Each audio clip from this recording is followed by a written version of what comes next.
Dear students, आज आम पढ़ा जातीय जीवन विषय जातीय जीवन नवम श्रेणी पद्य गद्य विभाग प्रथम अध्याय। चलतु आरंभ करवा आज आलोचना।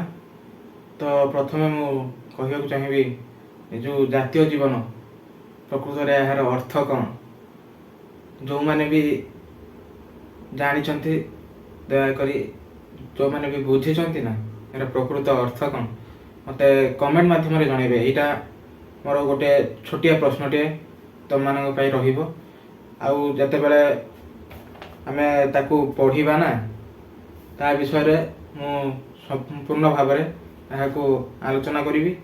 तथापि प्रथमे तुम मैंने कौन जानिच से विषय छोटिया छोटिया मतामत कमेंट मध्यम रख। तो चलतु आरंभ करवा। तो जातीय जीवन माने आपण मैंने भावुवे यहाँ कौ प्रकार विषय। यार प्रथमे मु लेखक परिचय जनवाक चाहिए। लेखक परिचय माने ताकू लिखिं मधुसूदन दास। मधुसूदन दास ताकू उत्कल गौरव सम्मान मिली जो कह जाए उत्कल गौरव मधुसूदन दास, जहाँ जन्म 1848 मसीहा और मृत्युवरण करते 1934 मसीह। से थिले जड़े ओडिया जातीयतार मूर्तिमंत प्रतीक। से थिले अत्याधुनिक उत्कलर निर्माता। तांकर प्रत्यक्ष प्रेरणा और नेतृत्व में उत्कल सम्मिलनी 1903 मसीह गठित होता।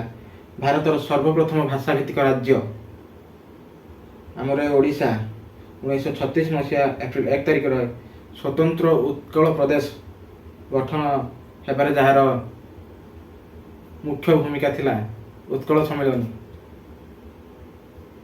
ओडिशार माटी मनीष और भाषा को से प्राण भरी भल पाउथिले। ओडिशार शिल्प, राजनीति, शिक्षा इत्यादि क्षेत्र में मध्य तांकर भूमिका अत्यंत गुरुत्वपूर्ण थिला। से शिक्षा क्षेत्र में हो कि राजनीति क्षेत्र में हो कि शिल्प क्षेत्र में तांकर दबदबा बेस से समय थिला। आईन, व्यवसाय, राजनीति और सांबादिकता प्रत्येक क्षेत्र में निजर स्वतंत्र परिचय से छाड़ी जाइछन्ति। से प्रतिटी क्षेत्र में शिक्षा ठू आरंभ कर सांबादिकता पर्यंत प्रतिटी क्षेत्र में तांकर गोटे स्वतंत्र परिचय थिला। से समय से प्रथम करी आईन पाठ पढ़ी थे। जो समय से इंग्रेज माने तांका आगर मध्य हार मानुले। आउ प्रथम थर करी 1936 मसीह जो स्वतंत्र उत्कल प्रदेश गठन है, जार मुख्य पुरोधा तो आमर उत्कल गौरव मधुसूदन राव ही थे। उत्कल गौरव मधुसूदन दास, भूल राव हो गला। संक्षिप्त जातीय जीवन उत्कल सम्मेलन एक विशेष अधिवेशन प्रदत्त अभिभाषण संक्षिप्त रूप। जातीय जीवन एवं मानवर व्यक्तिगत जीवन मध्य रही संपर्क निरूपण, जातीय जीवन स्वरूप और पराधीन उत्कलीय मानक जातीयतार स्रोत में सामिल होगा निमित्त एथिरे उद्बोधन दिया जाइछि। एटा एबे किछिटा साम्यक ज्ञान आसिला कि ए जो जातीय जीवन तो उत्कल सम्मेलन रे जो प्रत्येक वर्ष तांकर अधिवेशन हुए, ए कौन से एक अधिवेशन माने मधुसूदन राव द्वारा दिया जाइथिबा एक भाषण तो ताकू लिखित रूप में एठी प्रकाश करा जाइछि। तो चलंतु एबे आगु को बढ़िबा। तो आंभ मानकर जातीय जीवन अच्छी कि? तो प्रथम ये गोटे प्रश्न रहिबो कि आपण मानकर जातीय जीवन अच्छी कि नहीं। तो यहाँ आपण माने मध्य कमेंट सेक्शन ले जनइबे। तो जाति जाति मध्य भाव होगा निमंते जीवन आवश्यक। आंभ मानक मध्य जो जीवन परिलक्षित हुए ताहा व्यक्तिगत जीवन। जीवन क्षणस्थायी, ताहा काली श्मशान शेष हो। शरीर अभ्यंतर जो आत्मा विद्यमान ताहा ईश्वर निकट पहुँचब तेबे पार्थिव जीवन आकर्षणीय शक्ति अर्थात मोर स्त्री मोर अपत्य मोर संपत्ति और भूत पार्थिव भाव गुड़िक मत प्रतिक्षण तल को उतारुछि उपरे स्वर्गीय जीवन आकर्षण शक्ति अर्थात मोर प्राण परित्राण मोर अनंत विश्राम स्थान मत सर्वदा ऊपर को टाणुछि चतुर्पार्श्व अन्यान्य जाति मध्य जातीय समाज विद्यमान एठी मधुसूदन दास यही भाषण परिप्रेक्षी कहते कि जाति जाति मध्य भाव हेबा निमंते माने गोटे मिसिबार प्रक्रिया जोटा भाव कहुए माने मोर आपण मध्य जो भावटा तैयारी होउची बा मिसिबार जो माध्यमटा तैयारी होउची तापाई गोटे जीवन आवश्यक जदि मु नथिबी कि आपण मानक मध्य कहीं नथिबे तो आम मानक मध्य भाव बा मिसिबाटा केमती हबो तो ये कवि से कथा कहते आम मान मध्य जो जीवन परिलक्षित हुए ताहा व्यक्तिगत जीवन आम मान समस्ते आम निज निज कथा को लेकिन आम सब बेले चिंता करते कि पढ़ी केमती खाई एसबू कथा जोटा देखा दिए ताहा होची व्यक्ति जीवन क्षणस्थायी ताहा काली श्मशान शेष हम माने आम एठी मधुसूदन दास यह कहते कि ए जीवनटा हूँ गोटे क्षणस्थायी तो आज अच्छी काली की कौन हम सेटा आमको जना ना तेणु सी कहते ए जीवनटा क्षणस्थायी काली किसी भी हो पारे शरीर अभ्यंतर जो आत्मा विद्यमान ताहा ईश्वर के निकट पहुँचब माने आम भितर जो आत्मा अच्छे आम समस्ते मानुंट जहाँ को कि आम भितर कहीं जड़े आत्मा अच्छी तो से आत्मा आम जिते आम जीवन शेष हम से आत्मा जाकि भगवान के पाखे पहुँचब तेबे पार्थिव जीवन आकर्षणीय शक्ति अर्थात मोर स्त्री मोर आपत्ति मोर संपत्ति और भूत पार्थिव आमर पार्थिव जीवन आकर्षणीय शक्ति माने आम जो एबे शरीर रक्त मांस शरीर गढ़ा जो आमर शरीर तो तार जो आकर्षणीय शक्ति जमती कहली कि मु कौन खाइबी केमती रही ए सब विषय एठी से कहते कि अर्थात मोर स्त्री मोर अपत्य मोर संपत्ति और मोर भूत पार्थिव भाव गुड़िक मत तल को ओटारुछि माने ए सब जिनस माने मो स्त्री हो मोर भाई माँ बापा ये सब जिनस मत तल को टाणुची मुझे बेले ऊपर को जावाक चेष्टा करुँची ए सब जिनस मो मन में गोटे अहंकार भाव सृष्टि करुँची मत से तल को टाणुची ऊपर स्वर्गीय जीवन आकर्षण शक्ति अर्थात मोर प्राण परित्राण मोर अनंत विश्राम स्थान मत सर्वदा ऊपर को टाणुची मो देला कौन ऊपर स्वर्गीय जीवन आकर्षण माने जहाँ को आम भगवान बोली मानुचु भगवान को शक्ति सब आमको कौन ना ऊपर को टाणे जहाँकि मोर प्राण परित्राण मोर अंतिम विश्राम माने मोर प्राण जो आसी मु प्राण जो तैयारी भगवान को पाखरे तापर शेष मोर अंतिम विश्राम माने मोर मृत्यु सब ऊपर को टाणुछि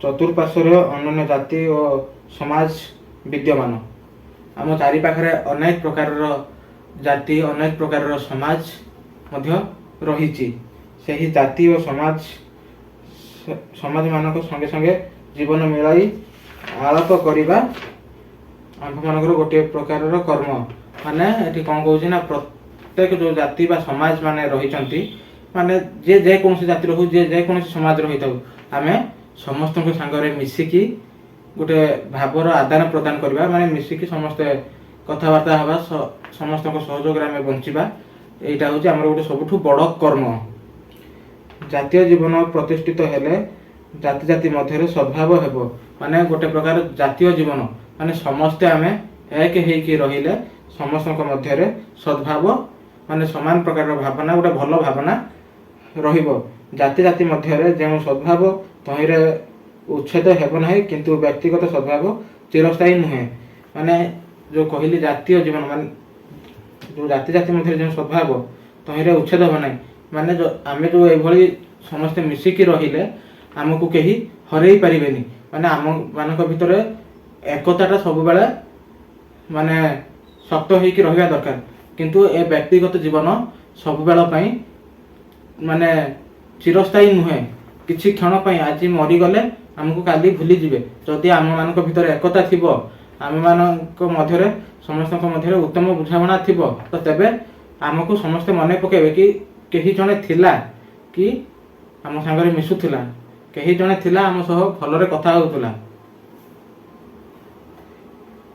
କେହି କେହି ଏପରି ବିଚାର କରନ୍ତି ଯେ ଜାତୀୟ ସଦ୍ଭାବ ହେଲେ ବ୍ୟକ୍ତିଗତ ଅସଦ୍ଭାବ ରହିବ ନାହିଁ। କେହି କେହି ଏଭଳି ବି ଭାବନ୍ତି କି ଯଦି ଜାତୀୟ ଜୀବନରେ ଗୋଟେ ସମାନ ପ୍ରକାରର ଭାବନା ରହିବ, ତେବେ ଆଉ ବ୍ୟକ୍ତିଗତ ଜୀବନରେ କୌଣସି ମାନେ ଅସମାନ ଭାବନା ଆଉ ରହିବ ନାହିଁ। এইটা ବି କେହି କେହି ଭାବନ୍ତି। ଆକ୍ଚୁଆଲି ଏଇ ଜିନିଷଟା ହିଁ ଠିକ୍। ଏପରି ବିଚାର ଭ୍ରାନ୍ତିମୂଳକ। ଜାତୀୟ ଜୀବନ ପ୍ରତିଷ୍ଠିତ ହେଲେ ସୁଦ୍ଧା ଜାତି ଭିତରେ ବ୍ୟକ୍ତିଗତ ବିବାଦ ସମୂଳେ ଲୋପ ପାଇବା ଅସମ୍ଭବ। କି ଆକ୍ଚୁଆଲି ଏଇ ଚିନ୍ତାଧାରାଟା ବି କିଛି ମାତ୍ରାରେ ଭୁଲ। କାହିଁକି ନା ଯେତେ ହେଲେ ବି, ଯେତେ ଜାତୀୟ ଜୀବନ ଭିତରେ ରହିଲେ ବି ସମସ୍ତଙ୍କର ମତ କେବେ ବି ସମାନ ହେବନି କି ସମସ୍ତଙ୍କର ଭାବନା କେବେ ବି ସମାନ ହେବ ନାହିଁ। ଜାତୀୟ ଜୀବନ ଏପରି କେହି ମନେ କରିବେ ନାହିଁ ଯେ ଉତ୍କଳରେ ଜାତୀୟ ଜୀବନ ପ୍ରତିଷ୍ଠିତ ହୋଇ ତହିଁରେ ମୂଳଦୁଆ ଦୃଢ଼ ହେଲେ ଆମ୍ଭ ଦେଶର ବ୍ୟକ୍ତିଗତ ବିବାଦ ଆଦୌ ରହିବ ନାହିଁ ଏବଂ ଅଦାଲତ ଗୁଡ଼ିକ ଉଠିଯିବ। କି ଏପରି କେହି ଭାବିବେ ନାହିଁ କି ଯଦି ଆମ ଓଡ଼ିଶାରେ ସମସ୍ତଙ୍କ ମଧ୍ୟରେ କ'ଣ ନା ଯେଉଁ ଜାତୀୟ ଜୀବନଟା ସମାନ ହେଇକି ଚାଲିବ, ଆଉ କାହା ମଧ୍ୟରେ କୌଣସି ଝଗଡ଼ା ହେବ ନାହିଁ ବା କୌଣସି ସମସ୍ୟା ଉପୁଜିବନି, ଆଉ ଯେଉଁ ଆମର କୋର୍ଟ କଚେରୀ ରହିଛି ସେଗୁଡ଼ାକ ସବୁ ଉଠିଯିବ। ବ୍ୟକ୍ତିଗତ ଜୀବନରେ ଅସଦ୍ଭାବ ହେଲେ ସୁଦ୍ଧା ଜାତୀୟ ସଦ୍ଭାବରେ କିଛି ଅଭାବ ଘଟିବ ନାହିଁ। ଯଦି ବ୍ୟକ୍ତିଗତ ଜୀବନରେ କିଛି ବି ମତାନ୍ତର ହେଉଛି, ତେବେ ସେଇଟା ଜାତୀୟ ଜୀବନ ଉପରେ କୌଣସି ବି ପ୍ରଭାବ ପକାଇବ ନାହିଁ। ମୁଁ କୌଣସି ଶିକ୍ଷିତ ଓ ପଦସ୍ଥ ଉତ୍କଳୀଙ୍କ ଠାରୁ ଲିଖିତ ମର୍ମରେ ଚିଠି ପାଇଛି। ମାନେ ଏଠି ମଧୁସୂଦନ ଦାସ ନିଜେ କହୁଛନ୍ତି କି କୌଣସି ସେ ଶିକ୍ଷିତ ଉଚ୍ଚପଦସ୍ଥ ମାନେ କୌଣସି ଭଲ ର୍ୟାଙ୍କରେ ସେ ଓଡ଼ିଶା ମାନେ ସେ ଲୋକ ଅଛନ୍ତି, ତାଙ୍କଠାରୁ ସେ ଗୋଟେ ଚିଠିଟେ ପାଇଥିଲେ। ତ ସେ ଚିଠିଟା କ'ଣ ରହିଛି ସେଇଟା ସେ କହୁଛନ୍ତି, ମୋ ସଙ୍ଗେ ଆପଣଙ୍କ ମନ ମିଳିଲା ନାହିଁ, ଅତଏବ ମୁଁ ସମ୍ମିଳନୀରେ କାର୍ଯ୍ୟ କରିପାରିବି ନାହିଁ। ମାନେ ସେ ଚିଠିରେ ଏଇ ଧାଡ଼ିଟା ଲେଖା ଥିଲା କି ତାଙ୍କ ସାଙ୍ଗରେ କୌଣସି କାରଣରୁ ତାଙ୍କର ମନ ମିଶିଲା ନାହିଁ, ମାନେ ମତାନ୍ତର ହେଲା, ତେଣୁ ସେ ସମ୍ମିଳନୀରେ କାର୍ଯ୍ୟ ହିଁ କରିପାରିଲେନି। ଏହାର କାରଣ ଆମମାନଙ୍କର ଜାତୀୟ ଜୀବନର ଅଭାବ।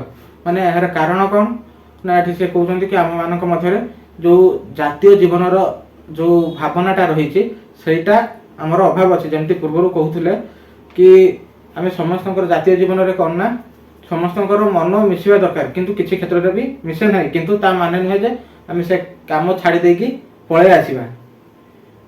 ଜାତୀୟ ଜୀବନ ଗଠିତ ହେଲେ ବ୍ୟକ୍ତିଗତ ଭାବରେ ଅସଦ୍ଭାବ ଥିଲେ ସୁଦ୍ଧା ଜାତୀୟ ଅନୁଷ୍ଠାନରେ ସମସ୍ତେ ମିଳିମିଶି କାର୍ଯ୍ୟ କରିପାରିବା, ଏଥିରେ ସନ୍ଦେହ ନାହିଁ। ଏଠାରେ ଆପଣଙ୍କୁ ଗୋଟିଏ ଉଦାହରଣ ଦେବାକୁ ଇଚ୍ଛା ହେଉଛି କି ଏଠି ସେଇ କଥା କହିଲେ କି ଆମ ବ୍ୟକ୍ତିଗତ ଜୀବନ ଭିତରେ ଯେତେ ପ୍ରକାରର ଅସୁବିଧା, ଯେତେ ପ୍ରକାରର ମତାନ୍ତର ଥିଲେ ମଧ୍ୟ ଆମେ ଯଦି କୌଣସି ଗୋଟେ ଅନୁଷ୍ଠାନ ପାଇଁ କାମ କରୁଛନ୍ତି, କୌଣସି ଗୋଟେ ଜାତି ପାଇଁ ଯଦି କାମ କରୁଛନ୍ତି, ସେଥିରେ ଆମର ବ୍ୟକ୍ତିଗତ ମତାମତଟାକୁ ରଖିବା ଉଚିତ ନୁହେଁ। କାହିଁକି ନା ଆମେ ଗୋଟେ ସାମୂହିକ କାର୍ଯ୍ୟରେ ଅଛନ୍ତି। ତ ଏଠି ମଧୁସୂଦନ ଦାସ କ'ଣ କରୁଛନ୍ତି ନା ଉତ୍କଳ ଗୌରବ ମଧୁସୂଦନ ଦାସ ଗୋଟେ ଉଦାହରଣ ଦେବାକୁ ଚେଷ୍ଟା କରିଛନ୍ତି କି ପ୍ରଥମେ ଆକାଶରୁ କ୍ଷୁଦ୍ର ଜଳବିନ୍ଦୁ ପୃଥିବୀ ଉପରେ ପଡ଼େ, ତତ୍ପରେ ଜଳବିନ୍ଦୁ ଗୁଡ଼ିକ ଏକତ୍ର ହୋଇ ଗୋଟିଏ ଜଳଧାରା ହୋଇ ତଳକୁ ବହିଯାଏ। ଏପରି କେତେଗୁଡ଼ିଏ ଜଳଧାରା ମିଶି ଗୋଟିଏ ନାଳରେ ପରିଣତ ହୁଏ। ଏହିପରି କେତେଗୁଡ଼ିଏ ନାଳ ନଦୀରେ ପରିଣତ ହୋଇ ତଳକୁ ବହିଯାଏ ଓ ଶେଷରେ ସମୁଦ୍ରରେ ଯାଇ ପଡ଼େ। ମାନେ ଏଠି ସିଏ ଗୋଟେ ଛୋଟିଆ ଉଦାହରଣ ଦେଇଛନ୍ତି। ମାନେ ଛୋଟ ଛୋଟ ଜଳକଣା ମିଶିକି ଗୋଟେ ଜଳଧାର ତିଆରି ହୁଏ। ଜଳଧାରରେ ଆସିକି ମାଟିରେ ପଡ଼ିକି ଛୋଟ ଛୋଟ ନାଳ ତିଆରି ହୁଏ। ନାଳ ଗୁଡ଼ାକ ମିଶିକି ନଈରେ ପରିଣତ ହୁଅନ୍ତି, ଶେଷରେ ନଈ ଯାଇ ସମୁଦ୍ରରେ ମିଶେ। ଆପଣମାନେ ଦେଖନ୍ତୁ, ସବୁ ସ୍ଥଳରେ ସବୁ ଅବସ୍ଥାରେ ଜଳ ନିଜର ଜାତୀୟ ଗୁଣକୁ ଧାରଣ କରେ, ଜାତୀୟ ଜୀବନର ଟେକ ରଖେ। ମାନେ ଏଠି କହିବାର କଥା କି ଆପଣମାନେ ଦେଖୁଥିବେ କି ଯେଉଁ ଜଳ ମାନେ ପାଣି ତାର ଜାତୀୟ ଧର୍ମକୁ ସେ ରକ୍ଷା କଲା, ଯାହାଫଳରେ ତାର ଜାତୀୟ ଜୀବନର ଟେକ ରହିଲା। ମାନେ ସିଏ ତାର ଯେଉଁ ଏକତାଟାକୁ ବଜାଇ ରଖିଲା, ଯାହାଫଳରେ ସେ ଗୋଟେ ବିଶାଳ ସମୁଦ୍ରରେ ପରିଣତ ହୋଇପାରିଲା। ଜଳର ଜାତୀୟ ଗୁଣ ନିମ୍ନ ଗତି, ମାନେ ଜଳର ଜାତୀୟ ଗୁଣଟା ହେଉଛି କ'ଣ ନା ନିମ୍ନ ଗତି, ସବୁବେଳେ ତଳକୁ ବହିବା, ଯାହାଫଳରେ ସେ ଗୋଟେ ବିଶାଳ ରୂପ ନେଇପାରୁଛି। ବିନ୍ଦୁଏ ଜଳରେ ସେହି ଗୁଣ ବିଦ୍ୟମାନ ଓ ମହାସମୁଦ୍ରରେ ମଧ୍ୟ ଜଳ ନିଜର ଜାତୀୟ ଗୁଣ ହରାଇ ପାରେ ନାହିଁ। ମାନେ ବିନ୍ଦୁ ଗୋଟେ ବୁନ୍ଦା ଜଳରେ ଯେଉଁ ଜାତୀୟ ଗୁଣ ରହିଛି, ସେ ବଡ଼ ସମୁଦ୍ରରେ ମଧ୍ୟ ତାହାର ସେ ଜାତୀୟ ଗୁଣକୁ ସେ କେବେ ବି ହରାଏ ନାହିଁ। ଆମ୍ଭେ ସମସ୍ତଙ୍କର ମନେ ରଖିବା ଉଚିତ ଯେ ଆମ୍ଭମାନଙ୍କର ଜାତୀୟ ଜୀବନ ଅଛି। ସବୁ ଅବସ୍ଥାରେ, ସବୁ କାଳରେ, ସବୁ ସ୍ଥାନରେ ଆମ୍ଭେମାନେ ପ୍ରତ୍ୟେକ ଜାତୀୟ ଜୀବନର ଟେକ ରଖି କାର୍ଯ୍ୟ କରିବା ଏକାନ୍ତ ଆବଶ୍ୟକ। ଆଉ ଆମେମାନେ ସବୁବେଳେ ମନେ ରଖିବା ଦରକାର କି ଆମ ସମସ୍ତଙ୍କର ଗୋଟିଏ ଜାତୀୟ ଜୀବନ ଅଛି। ସବୁ ଅବସ୍ଥାରେ, ଯେକୌଣସି ବି ଅବସ୍ଥାରେ, ଯେକୌଣସି ସମୟରେ, ସବୁ ପରିସ୍ଥିତିରେ ଆମ୍ଭେମାନେ ପ୍ରତ୍ୟେକ ନିଜର ଜାତୀୟ ଜୀବନର ଟେକ ରଖି କାର୍ଯ୍ୟ କରିବା ଦରକାର। ମାନେ ନିଜ ଜାତୀୟ ଜୀବନରେ ଆମେ କେମିତି ମିଳିମିଶି କାମ କରିବା, ବାହାର ଜାଗାରେ ସମସ୍ତଙ୍କ ମଧ୍ୟରେ ଏକତା ରଖିକି କାମ କରିବା ଦରକାର। ଆମ୍ଭମାନଙ୍କ ମଧ୍ୟରୁ ଯେବେ କେହି ଭ୍ରମରେ ପଡ଼ିଯାଆନ୍ତି ଯେ ଭ୍ରମ ଅତି ଶୀଘ୍ର ସଂଶୋଧନ କରିବା ଏକାନ୍ତ ଆବଶ୍ୟକ। କି କେହି ଆମେ କାମ କଲା ସମୟରେ କିଛି ଆମ ଭିତରେ ଭୁଲି ଯାଆନ୍ତି ବା କନଫ୍ୟୁଜ୍ ହୁଅନ୍ତି କି ଆକ୍ଚୁଆଲି ଆମର କ'ଣ କରିବା ଦରକାର, ତ ସେଇଠି ଆମେ ତାକୁ ସହଯୋଗ କରିବା କି ତାର ଯେଉଁ ପରିସ୍ଥିତିଟାକୁ ମନେ ପକାଇଦେବା। ଯେବେ କେହି ଜଣେ ଓଡ଼ିଆ ଜାତିକୁ ଗାଳି ଦିଏ, ତାହେଲେ ତୁମ୍ଭ ମନରେ ରାଗ ହୁଏ କାହିଁକି? ଏଥିର କାରଣ ନିରୂପଣ କରିବାକୁ ଗଲେ ସ୍ପଷ୍ଟ ଜଣାଯିବ ଯେ ଏହା ଜାତୀୟ ଜୀବନର ଚିହ୍ନ। ଯଦି କୌଣସି ଏକ ଲୋକ, ବାହାର ଲୋକ ଆମ ଓଡ଼ିଶାକୁ ଗାଳି ଦେଉଛି ବା ଆମ ଓଡ଼ିଆ ଜାତିକୁ ଗାଳି ଦେଉଛି ବା ଆମ ଓଡ଼ିଆ ଭାଷାକୁ ନେଇକି କିଛି ଖରାପ ମନ୍ତବ୍ୟ ରଖୁଛି, ତାହେଲେ କ'ଣ ଆମ ମନରେ ବି ରାଗ ହୁଏନି? ନିଶ୍ଚିତ ରାଗ ହୁଏ। ଯେତେବେଳେ ଆମର ରସଗୋଲାକୁ ବଙ୍ଗାଳୀମାନେ କହିଲେ କି ରସଗୋଲାଟା ତାଙ୍କର, କ'ଣ ଆମ ମନରେ ସେତେବେଳେ ବି ରାଗ ଆସିନଥିଲା କି? ରାଗ ନିଶ୍ଚିତ ଆସିଥିଲା। କାହିଁକି ନା ଏଇଟା ହେଉଛି ଆମ ଜାତୀୟ ଜୀବନର ମନୋଭାବ, ଏହା ହେଉଛି ଆମ ଜାତୀୟ ଜୀବନର ଲକ୍ଷଣ। ତେଣୁ ଆମ ମନରେ ରାଗ ଆସିଲା। ଯେବେ ଜାତୀୟ ଜୀବନର ଚିହ୍ନ ଆମ୍ଭମାନଙ୍କ ମଧ୍ୟରେ ଅଛି, ତେବେ ଆମ୍ଭେମାନେ ପ୍ରତ୍ୟେକ ଯେକୌଣସି କାର୍ଯ୍ୟ କରୁ ସେତେବେଳେ ନିଜ କାର୍ଯ୍ୟକୁ ସର୍ବପ୍ରଥମେ ଏହି ପ୍ରଶ୍ନ ପଚାରିବା ଆବଶ୍ୟକ, ମୋ କାର୍ଯ୍ୟ ଦ୍ୱାରା ମୋ ଜାତିର ନିନ୍ଦା ହେବ କି ନାହିଁ? କି ଏଇଟା ତ ଗୋଟେ ଦେଖିଲେ ଆମମାନଙ୍କ ମଧ୍ୟରେ ଜାତୀୟ ଜୀବନ ଅଛି ବୋଲି, ତ ଆମେ ଯେକୌଣସି ବି କାର୍ଯ୍ୟ କରୁଛୁ, ଯେକୌଣସି ବି ଆମେ କାମ କରୁଛନ୍ତି, ତ ଏଇଠି ନିଜ ଭିତରେ ନିଜକୁ ଗୋଟେ ପ୍ରଶ୍ନ କରିବା ଦରକାର କି ପ୍ରକୃତରେ କ'ଣ ଆମ ଭିତରେ ଆମେ ଯେଉଁ କାର୍ଯ୍ୟ କରୁଛୁ ସେଥିରେ ଆମ ଜାତି ପ୍ରତି କିଛି ଅସମ୍ମାନ ହେଉନି ତ? ଆମ ଜାତିକୁ କେହି ନିନ୍ଦା କରୁନାହାନ୍ତି ତ? ଜାତିର ମୂଲ୍ୟ ବଢ଼ିଲେ ଜାତୀୟ ଲୋକ ତହିଁରେ ସୁଫଳ ଭୋଗ କରିବେ, ଏଥିରେ ସନ୍ଦେହ ନାହିଁ। ଆମ ଜାତିର ଯଦି ଟେକ କିଏ ବଢ଼ଉଛି, ମାନେ ଆମ ଜାତିର ଭ୍ୟାଲୁ ଯଦି ଆମର ବଢ଼ୁଛି, ତାହେଲେ ଆମ ଉପରେ ସେଇଟା ଇଫେକ୍ଟ ପକାଇବ। ମାନେ କେହି ଜଣେ ଯଦି ଆମ ଓଡ଼ିଶା ପାଇଁ, ଓଡ଼ିଶାର କେହି ଜଣେ ବ୍ୟକ୍ତି କିଛି ଗୋଟେ ସଫଳତା ପାଏ, ତ ସେଇଟା ଆମ ପାଇଁ ଗର୍ବ କି ଆମ ଓଡ଼ିଶାର ଲୋକ ଆମ ପାଇଁ ସକ୍ସେସ୍ ଆଣିକି ଦେଇଛି। ଜାପାନ ଜାତିର ଉନ୍ନତିର ମୂଳ ମନ୍ତ୍ର କ'ଣ? ଜାପାନ ଗୋଟେ ଦେଶ ଯାହାର ମାନେ ଜାତୀୟ ମନୋଭାବ ସବୁବେଳେ ଗୋଟେ ନୂଆ ଧରଣର ଉଦାହରଣ ସୃଷ୍ଟି କରେ। ତ ତାର ଜାତୀୟ ମନୋଭାବଟା କ'ଣ? ମୋର ପ୍ରାଣ ଯାଉ, ଲକ୍ଷେ ଜାପାନୀଙ୍କ ପ୍ରାଣ ଯାଉ, କିନ୍ତୁ ଜାପାନ ଜାତିର ମାନ ବୃଦ୍ଧି ହେଉ। କି ଏଠି କ'ଣ କୁହାଗଲା ନା ଲକ୍ଷେ ଜାପାନୀଙ୍କର ପ୍ରାଣ ଯାଉ, କିନ୍ତୁ ତାଙ୍କ ଜାତୀୟ ମନୋଭାବ କେବେ ବି ତଳେ ନ ପଡ଼ୁ। ବହୁ ସମୟରେ ବହୁ ଜାଗାରେ ଏଇଟା ଗୋଟେ ଗୁରୁତ୍ୱପୂର୍ଣ୍ଣ ପ୍ରଶ୍ନ ରୂପରେ ଆସିଥାଏ, କାହିଁକି ନା ଏଟା ଗୋଟେ ବହୁତ ବଡ଼ ଉଦାହରଣ। ଏହି ଭାବ ପ୍ରତ୍ୟେକ ଜାପାନୀଙ୍କ ହୃଦୟର ନୃତ୍ୟ କରୁଛି। ମାନେ ଏଇ କଥାଟା ସମସ୍ତଙ୍କ ମନ ଭିତରେ ସବୁବେଳ ପାଇଁ ନାଚି ଉଠେ। ଏହି ଭାବ ଯୋଗୁଁ ଆଜି ଜାପାନୀ ଜାତି ପୃଥିବୀରେ ସର୍ବତ୍ର ପୂଜିତ ହେଉଛନ୍ତି। କେବଳ ଏହି ମନୋଭାବ ପାଇଁ, ତାଙ୍କର ଏହି ଏକତା ପାଇଁ ମାନେ ସାରା ପୃଥିବୀରେ ଜାପାନକୁ ସମସ୍ତେ ମାନନ୍ତି। ମୁଁ ଦିନେ ମରିବି, ମୁଁ ଆଜି ମଲେ ମୋର ଜାତିର ମାନ ବୃଦ୍ଧି ହେବ, ପୂର୍ବପୁରୁଷମାନଙ୍କର ମାନ ବୃଦ୍ଧି ହେବ ଓ ମୋର ସନ୍ତାନ ସନ୍ତତିମାନଙ୍କର ମାନ ବୃଦ୍ଧି ହେବ। ଯଦି ଆଜି ମୁଁ ମରିଯାଉଛି, ମାନେ ଏଠି ଜାପାନ ଉଦ୍ଦେଶ୍ୟରେ ଏଟା କୁହାଯାଇଛି କି ଯଦି ଆଜି ମୁଁ ମରିଯାଉଛି, ମୋର ପୂର୍ବପୁରୁଷର ମାନ ବୃଦ୍ଧି ପାଇବ, ମୋର ବୃଦ୍ଧି ପାଇବ, ମୋର ମାନ ସମ୍ମାନ ବୃଦ୍ଧି ପାଇବ, ଆଉ ମୋର ପିଲାମାନଙ୍କର ମାନ ସମ୍ମାନ ବୃଦ୍ଧି ପାଇବ। ତ ଏଇଟା ହେଉଛି ଜାପାନୀ ମାନଙ୍କର ମନୋଭାବ। ଏହି ଭାବପୂର୍ଣ୍ଣ ଲୋକଙ୍କୁ ନେଇ ଜାପାନ ଜାତି ଗଠିତ। ମାନେ ଏହି ଏକତା, ଏହି ମନୋଭାବ, ଏହି ମାଇଣ୍ଡସେଟ୍ ନେଇକି ପ୍ରତ୍ୟେକଟି ଜାପାନର ଲୋକମାନେ ତିଆରି ହେଇଛନ୍ତି। ଜାତିର ମାନ ବୃଦ୍ଧି ସଙ୍ଗେ ସଙ୍ଗେ ଜଗତ ଚକ୍ଷୁରେ ସେ ଜାତିର ମୂଲ୍ୟ ବଢ଼ୁଛି, ଏଥିରେ ସନ୍ଦେହ ନାହିଁ। ତ ଏହି ମନୋଭାବ ନେଇକି ସେ ଆଜି ସାରା ବିଶ୍ୱରେ ପ୍ରସିଦ୍ଧ, ସାରା ବିଶ୍ୱରେ ଆଜି ସେ ପ୍ରଶଂସିତ ହେଉଛନ୍ତି, ଯାହାକି ତାଙ୍କ ଜାତିର ଭ୍ୟାଲ୍ୟୁ ବଢ଼ଉଛି, ତାଙ୍କ ଜାତିର ମାନକୁ ଆଗକୁ ନେଉଛି। ଉଦାହରଣ ସ୍ୱରୂପ ଦେଖନ୍ତୁ ଯେ ଜାପାନୀ ଜାତି ଟଙ୍କା କରଜ ନେବାକୁ ବିଜ୍ଞାପନ ଦେଲା ମାତ୍ରେ ସମସ୍ତ ସଭ୍ୟ ଜାତି ତାଙ୍କୁ ଟଙ୍କା ଦେବାକୁ ପ୍ରସ୍ତୁତ ହେଉଛନ୍ତି। ମାନେ କ'ଣ ନା, ଯେତେବେଳେ ଜାପାନ କୌଣସି ଅସୁବିଧାରେ ସମ୍ମୁଖୀନ ହୋଇ ଲୋନ୍ ପାଇଁ ଗୋଟେ ନୋଟିସ୍ ପବ୍ଲିଶ କରୁଛି, ତ ସେତେବେଳେ ଅନ୍ୟ ସବୁ କଣ୍ଟ୍ରି ମାନେ ତାକୁ ଲୋନ୍ ଦେବାକୁ ମାନେ ଆଗଭର ହୁଅନ୍ତି। ମାନେ ସେମାନେ ଚାହାନ୍ତି କି ଜାପାନ ସବୁବେଳେ ଆମଠୁ ଲୋନ୍ ନେଉ। ଏଥିରେ କାରଣ ଜଗତ ଚକ୍ଷୁରେ ଜାପାନର ଜାତୀୟ ମୂଲ୍ୟ ବଢ଼ୁଛି, କାହିଁକି ନା ସେ ତାର ଜାତୀୟ ମନୋଭାବ ପାଇଁ ସେ ସବୁବେଳେ ତାର ମାନେ ଆଗକୁ ହିଁ ବଢ଼ୁଛି। ଯେତେବେଳ ପର୍ଯ୍ୟନ୍ତ ବ୍ୟକ୍ତିଗତ ଜୀବନକୁ ଜାତି ନିମନ୍ତେ ବଳି ଦେବାକୁ ଶିଖି ନାହାନ୍ତି, ସେତେବେଳ ପର୍ଯ୍ୟନ୍ତ ଜାତୀୟ ଜୀବନ ଗଠନ ହୋଇପାରିବ ନାହିଁ ବୋଲି ଜାଣିବାକୁ ହେବ ଓ ସେତେବେଳେ ଯାଏ ଜାତୀୟ ଜୀବନର ମୂଲ୍ୟ ଜାତୀୟ ଜୀବନର ମୂଲ୍ୟ ଲୋକମାନେ ଜାଣିନାହାନ୍ତି ବୋଲି କହିବାକୁ ହେବ। ମାନେ ଯେତେବେଳେ ପର୍ଯ୍ୟନ୍ତ ଆମେ ଆମର ବ୍ୟକ୍ତିଗତ ଜୀବନକୁ କୌଣସି ଏକ ସାମୂହିକ କାର୍ଯ୍ୟ ପାଇଁ ବଳିଦାନ ଦେଇ ଜାଣିନାହାନ୍ତି, ମାନେ କୌଣସି ଏକ ସାମୂହିକ କାର୍ଯ୍ୟ ପାଇଁ ଯେତେବେଳେ ପର୍ଯ୍ୟନ୍ତ ଆମର ବ୍ୟକ୍ତିଗତ ଜୀବନରେ କିଛି ସାକ୍ରିଫାଇସ୍ କରିନାହାନ୍ତି, କିଛି ଦେଇନାହାନ୍ତି, ସେ ପର୍ଯ୍ୟନ୍ତ କ'ଣ ହେବ ନା, ସେ ପର୍ଯ୍ୟନ୍ତ ଜାତୀୟ ଜୀବନ ଗଠନ ହୋଇନାହିଁ ବୋଲି ଆମେ ଜାଣିବା। ସେ ପର୍ଯ୍ୟନ୍ତ ଆମମାନଙ୍କ ମଧ୍ୟରେ ଜାତୀୟ ମନୋଭାବ ବା ଜାତୀୟ ଜୀବନର କୌଣସି ସଂକେତ ନାହିଁ କି ଆମେ ଜାତି ପାଇଁ କିଛି କରିପାରିବା। ତ ସେତେବେଳେ ଯାଏଁ ଜାତୀୟ ଜୀବନର ମୂଲ୍ୟ ଲୋକମାନେ ଜାଣିନାହାନ୍ତି ବୋଲି କହିବାକୁ ହେବ। ମାନେ ସେ ପର୍ଯ୍ୟନ୍ତ ଆମେମାନେ କୌଣସି ପ୍ରକାର ଜାତୀୟ ଜୀବନର ମୂଲ୍ୟ ବୁଝି ନାହାନ୍ତି ବା ତା ବିଷୟରେ କୌଣସି ପ୍ରକାର ଆମର ଜ୍ଞାନ ନାହିଁ। ଗୋଟିଏ କୁକୁରକୁ ଆଦରର ସହିତ ହୃଷ୍ଟପୃଷ୍ଟ କରି ରଖନ୍ତୁ ଓ ତାକୁ ନେଇ ଗୋଟିଏ ବିଲୁଆ ଦେଖାଇ ଦିଅନ୍ତୁ।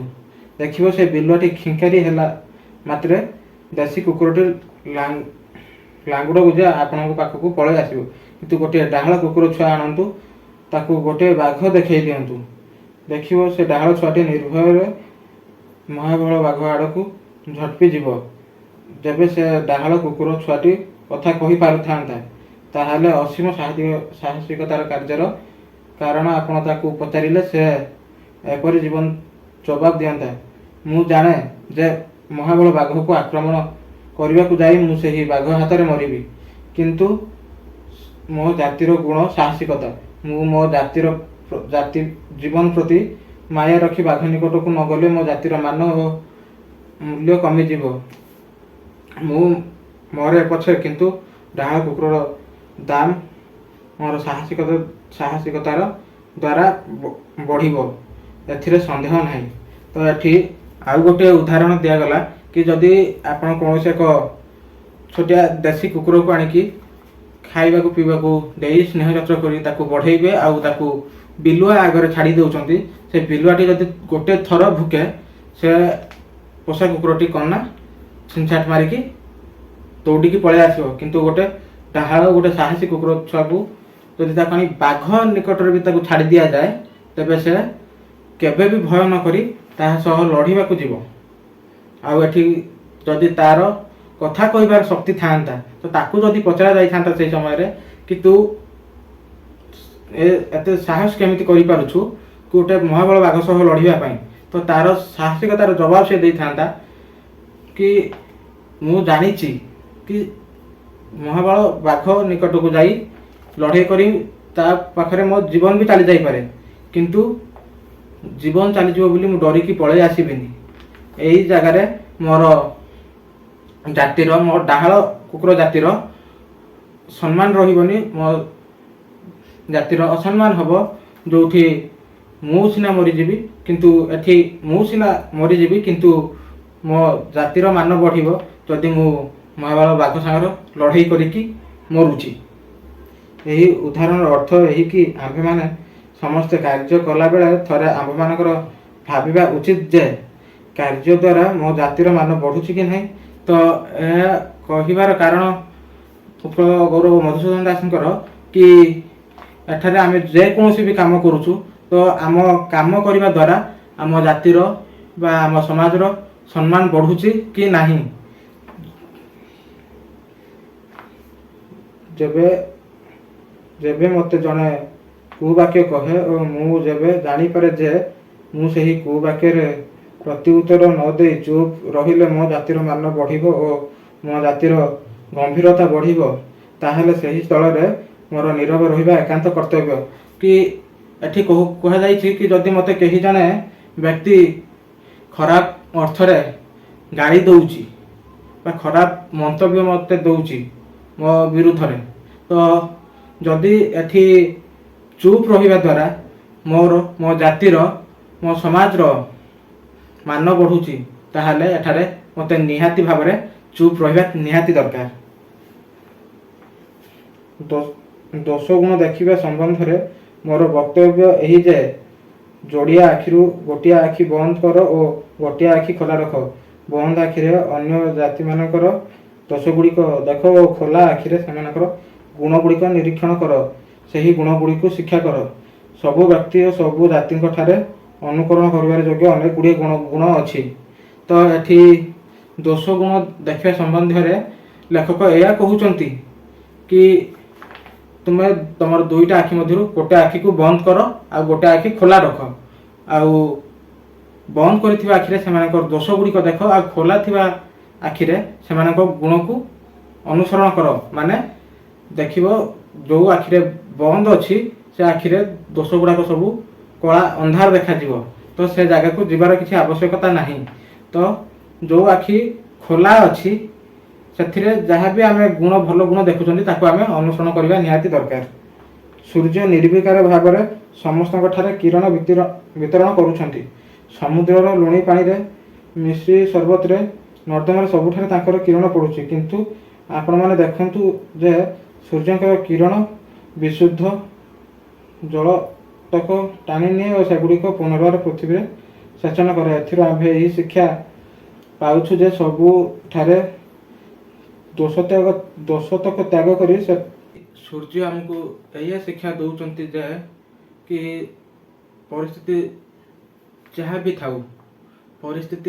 ବି ଥାଉ ସବୁବେଳେ ଆମେ ଅନ୍ୟର ଭିତରେ ଥିବା ଭଲ ଗୁଣକୁ ଶିକ୍ଷା କରିବା, ତାର କୌଣସି ବି ଦୋଷ ଦୁର୍ବଳକୁ ନ ଦେଖିକି। ଗୋଟେ ଲୋକ ପାଖରେ ଯାହା ବି ଦୋଷ ଥାଉ ତାକୁ ଆମେ ନ ଦେଖିକି ତା ଭିତରେ ପ୍ରକୃତରେ କ'ଣ ଭଲ ଗୁଣ ଅଛି ତ ତାକୁ ଆମେ ସବୁବେଳେ ଶିଖିବାକୁ ଚେଷ୍ଟା କରିବା, ଯାହାକି ସୂର୍ଯ୍ୟ ଆମକୁ ଏହା ଶିକ୍ଷା ଦେଉଛନ୍ତି। ଯାହାଫଳରେ ଆମମାନଙ୍କ ଭିତରେ ଗୋଟେ ଯେଉଁ ଜାତୀୟ ଭାବନାଟା ଏକାକୀ ଭାବରେ ଦୃଢ଼ ଭାବରେ ଆମମାନଙ୍କ ଭିତରେ ତିଆରି ହୋଇପାରିବ। ତ ପରିଶେଷରେ ଏ ସମ୍ବନ୍ଧରେ ମୋର ବକ୍ତବ୍ୟ ଏହିକି ଉତ୍କଳ ଜନନୀ ଭାରତ ମାତାଙ୍କ ଠାରୁ ବିଚ୍ଛିନ୍ନ ନୁହନ୍ତି। ସେ ଭାରତ ଜନନୀଙ୍କର ସ୍ୱପତ୍ନୀ କିମ୍ବା ଶତ୍ରୁ ନୁହନ୍ତି। ଭାରତ ଜନନୀଙ୍କର 5-6 ଗୋଟି ପୁତ୍ର। ପରିଶେଷରେ ଲେଖକ ଏହା କହୁଛନ୍ତି କି ଉତ୍କଳ ଜନନୀ ଭାରତ ମାତାଙ୍କ ଠାରୁ ଅବିଚ୍ଛିନ୍ନ ନୁହେଁ, ମାନେ ବିଚ୍ଛିନ୍ନ ନୁହନ୍ତି। ତାଙ୍କ ସହ ଉତ୍କଳ ଜନନୀ ଭାରତ ମାତାଙ୍କର ଏକ ଅଂଶ ବିଶେଷ। ସେ ଭାରତ ଜନନୀଙ୍କର ସ୍ୱପତ୍ନୀ କିମ୍ବା ଶତ୍ରୁ ନୁହନ୍ତି, ମାନେ ଉତ୍କଳ ଜନନୀ ଭାରତ ମାତାଙ୍କର ସଉତୁଣୀ ବା ଶତ୍ରୁ ନୁହନ୍ତି। ଭାରତ ମାତାଙ୍କର 5-6 ଗୋଟି ପୁତ୍ର, ମାନେ 5-6 ଗୋଟି ଛୁଆ ବୋଲି ସେ ଏଠି କହୁଛନ୍ତି। ଭିନ୍ନ ଭିନ୍ନ ଶିଶୁଙ୍କର ବିଭିନ୍ନ ପ୍ରକାର ପରିଚର୍ଯ୍ୟା ଆବଶ୍ୟକ, ମାନେ ବିଭିନ୍ନ ପ୍ରକାର ପିଲାମାନଙ୍କ ପାଇଁ ବିଭିନ୍ନ ପ୍ରକାରର ପରିଚର୍ଯ୍ୟା ଏଠି ମାନେ କୁହାଯାଇଛି କ'ଣ ନା ସେବା ଆଉ ଉପାସନା ଆବଶ୍ୟକ, ମାନେ ବିଭିନ୍ନ ପ୍ରକାର ଶିଶୁଙ୍କର ବିଭିନ୍ନ ପ୍ରକାର ସେବା ଆବଶ୍ୟକ ହୋଇଥାଏ। ଜନନୀ କେଉଁ ଶିଶୁକୁ କ୍ରୋଡ଼ରେ ପୁରାଇ ମଧୁମୟ ସ୍ନେହ ଚକ୍ଷୁରେ ସ୍ତନ୍ୟପାନ କରାଉଛନ୍ତି, କେଉଁ ଶିଶୁଙ୍କର ଦୁଷ୍ଟ ଚରିତ୍ରକୁ ଦମନ କରିବା ପାଇଁ ବ୍ୟତ୍ରାଘାତ କରୁଛନ୍ତି, କେଉଁ ଶିଶୁକୁ ନିକଟରେ ବସାଇ ତାଠାରୁ ପରାମର୍ଶ ଗ୍ରହଣ କରୁଛନ୍ତି। ଅର୍ଥାତ୍ ଶିଶୁର ବିଭିନ୍ନ ଅବସ୍ଥାରେ ଜନନୀ ଭିନ୍ନ ଭିନ୍ନ ରୂପ ଧାରଣ କରି ଦଣ୍ଡାୟମାନ ହେଉଛନ୍ତି। ମାନେ ଏଠି କହୁଛନ୍ତି ଜନନୀ ମାନେ ମା କେଉଁ ଶିଶୁକୁ ତାଙ୍କ କୋଳରେ ବସେଇକି ତାଙ୍କ କୋଡ଼ରେ ବସେଇକି ସ୍ନେହମୟ ମଧୁମୟ ମନୋଭାବରେ ତାଙ୍କୁ ସ୍ତନ୍ୟପାନ କରାଉଛନ୍ତି, ମାନେ କ୍ଷୀର ଖୁଆଉଛନ୍ତି। ତ ପୁଣି କେଉଁ ଶିଶୁର ଦୁଷ୍ଟ ମାନେ ଚଗଲା ପ୍ରକୃତିକୁ ଦମନ କରିବା ପାଇଁ ତାଙ୍କୁ ବେତରେ ମାରୁଛନ୍ତି। ତ ପୁଣି କେଉଁ ପିଲାକୁ ତାଙ୍କ ସାମ୍ନାରେ ବସେଇକି ତାଙ୍କଠାରୁ କିଛି ପରାମର୍ଶ ବା କିଛି ଶିକ୍ଷା ଗ୍ରହଣ କରୁଛନ୍ତି। ଅର୍ଥାତ୍ ଶିଶୁର ମାନେ ଅର୍ଥାତ୍ ପିଲାମାନଙ୍କର ବିଭିନ୍ନ ଅବସ୍ଥାରେ ବିଭିନ୍ନ ପ୍ରକାରର ରୂପ ଧାରଣ କରି ଦଣ୍ଡାୟମାନ ହେଉଛନ୍ତି। ଯେଉଁ ମଧୁମୟ ମୂର୍ତ୍ତିରେ ଜନନୀ ଶିଶୁକୁ ସ୍ତନ୍ୟପାନ କରାନ୍ତି, ଉତ୍କଳ ଜନନୀ ଆଜି ସେହି ସ୍ନେହମୟୀ ମୂର୍ତ୍ତିର ଆମ୍ଭମାନଙ୍କ ସମ୍ମୁଖରେ ସମ୍ମିଳନୀ ମଣ୍ଡପରେ ଉପସ୍ଥିତ ହୋଇଛନ୍ତି। ମାନେ ଯେଉଁ ମଧୁମୟ ମୂର୍ତ୍ତିରେ ଏଠି ଯେମିତି ପ୍ରଥମେ କୁହାଯାଇଥିଲା କି ଜଣେ ମା ଶିଶୁକୁ ତା କୋଳରେ ସ୍ନେହମୟ ମଧୁମୟ ମନ ଭରାରେ ପିଲାଟିକୁ ସ୍ତନପାନ କରାଉଛନ୍ତି। ତ ଏଠି ସେମିତି ମଧୁମୟୀ ମୂର୍ତ୍ତିରେ ମାନେ ସ୍ନେହଭରା ମୂର୍ତ୍ତିରେ ଜନନୀ ଶିଶୁ ଉତ୍କଳ ଜନନୀ ଆଜି ଆମ୍ଭମାନଙ୍କ ସମ୍ମୁଖରେ ସେମିତି ଉପସ୍ଥିତ ହେଇଛନ୍ତି। ମାନେ ସମ୍ମିଳନୀ ମଣ୍ଡପରେ ଯେଉଁ ଉତ୍କଳ ସମ୍ମିଳନୀର ସଭା ହେଉଛି, ସେହି ସମ୍ମିଳନୀ ସଭାରେ ଆମ ଉତ୍କଳ ମାତା ସେଇଭଳି ଭାବରେ ଆସି ଆମ ନିକଟରେ ଉପସ୍ଥିତ ହେଇଛନ୍ତି। ଏହି ମୂର୍ତ୍ତି ଭାରତ ମାତାଙ୍କର ଗୋଟିଏ ମୂର୍ତ୍ତି ବିଶେଷ, ମାନେ ଏହି ଅବସ୍ଥାଟି ମାନେ ଭାରତ ମାତାଙ୍କର ଗୋଟିଏ ବିଶେଷ ମୂର୍ତ୍ତି ରୂପରେ ଧାରଣ କରେ। ଏହି ରୂପଟି ଭାରତ ମାତାଙ୍କର ଗୋଟିଏ ଅବତାର, ମାନେ ଏହି ଯେଉଁ ପରିସ୍ଥିତିଟା ଭାରତ ମାତାଙ୍କର ଗୋଟିଏ ରୂପ ବା ଗୋଟିଏ ଅବତାର। ଏହି ସ୍ଥଳରେ ଉତ୍କଳ ମାତା ଭାରତ ମାତାଙ୍କର ସପତ୍ନୀ ନୁହନ୍ତି। ମାନେ ଏହିପରି ଅବସ୍ଥାରେ ଭାରତ ମାତାଙ୍କର ଉତ୍କଳ ମାତା ମାନେ ଆମ ଉତ୍କଳ ଜନନୀ ଭାରତ ମାତାଙ୍କର କୌଣସି ପ୍ରକାର ଶତ୍ରୁ କିମ୍ବା ସୌତୁଣୀ ନୁହନ୍ତି। ତ ଆଶା କରେ ଏହି କାହାଣୀଟି ବା ଏହି ବିଷୟବସ୍ତୁଟି ତୁମେମାନେ ସମସ୍ତେ ଅତି ସରଳ ଭାବରେ ଅତି ସହଜ ଭାବରେ ଏହାକୁ ବୁଝିଥିବ। ଆଉ ଆଶା କରେ ଏହାପରେ ଯେଉଁ ଏହାର ପ୍ରଶ୍ନ ଉତ୍ତର ରହିଛି ତାହାକୁ ଆପଣ ଅତି ସହଜ ଭାବରେ ନିଜେ ଆରାମରେ କରିପାରିବେ। ତ ଆଶା କରେ ମୁଁ କି ଏହି ବିଷୟର ଯାହା ବି ପ୍ରଶ୍ନ ଉତ୍ତର ରହିଛି ତାହା ନିଜେ କରିବାକୁ ଚେଷ୍ଟା କର, ଯାହାଫଳରେ ନିଜେ ପ୍ରକୃତରେ ଏହା ବିଷୟରେ କ'ଣ ରହିଛି ତା ତୁମେମାନେ ସମସ୍ତେ ସଠିକ୍ ଭାବରେ ଜାଣିପାରିବ, ସଠିକ୍ ଭାବରେ ନିଜେ ଏହାକୁ ବୁଝିପାରିବ, ଯାହାଫଳରେ ନିଜର କ୍ରିଏଟିଭିଟି ଆଇଡ଼ିଆ ବହୁତ ଆଗକୁ ବଢ଼ିବ।